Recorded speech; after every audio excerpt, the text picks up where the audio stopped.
मौत का कुआं। गांव के बाहर घने जंगल के बीच एक पुराना अजीब कुआं था जिसे लोग मौत का कुआं कहते थे।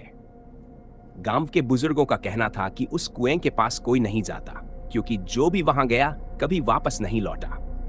कुछ लोगों का मानना था कि कुएं में किसी आत्मा का वास है जो लोगों की जान ले लेती है। किसी को यह नहीं पता था कि कुएं के अंदर क्या है, लेकिन कई पीढ़ियों से लोगों ने इस कुएं को दूर से ही देखा था और इससे बचने की कोशिश की थी। एक दिन गांव के एक नौजवान लड़के विक्रम ने फैसला किया कि वह इस रहस्य का पर्दाफाश करेगा।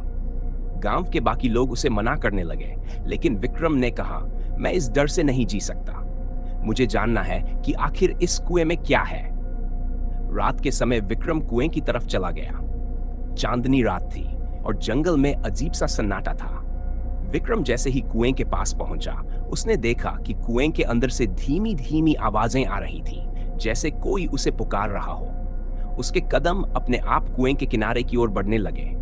वह झुककर कुएं के अंदर झांकने लगा।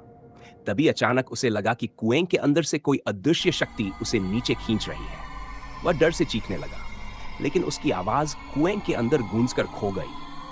कुएं के अंदर जैसे ही उसने अपना सिर डाला, उसने एक अजीब और भयावह दृश्य देखा। नीचे सैकड़ों आत्माएं उसकी तरफ देख रही थी। उनके चेहरों पर भयंकर पीड़ा और हताशा थी। उन आत्माओं ने उसे घेर लिया और उसकी आत्मा को भी खींचने लगी। विक्रम ने अपने आप को छुड़ाने की बहुत कोशिश की, लेकिन वह असहाय था।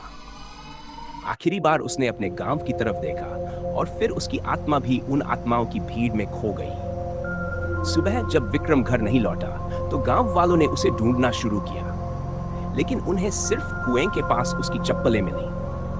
गांव में एक बार फिर से मौत के कुएं की कहानियां चलने लगी और अब कोई भी उस कुएं के पास जाने की हिम्मत नहीं करता था। हमारी कहानी आपको पसंद आई हो तो वीडियो को लाइक और शेयर करना ना भूलें और हमारे चैनल को सब्सक्राइब करें। इसे अपने दोस्तों के साथ भी जरूर साझा करें। धन्यवाद।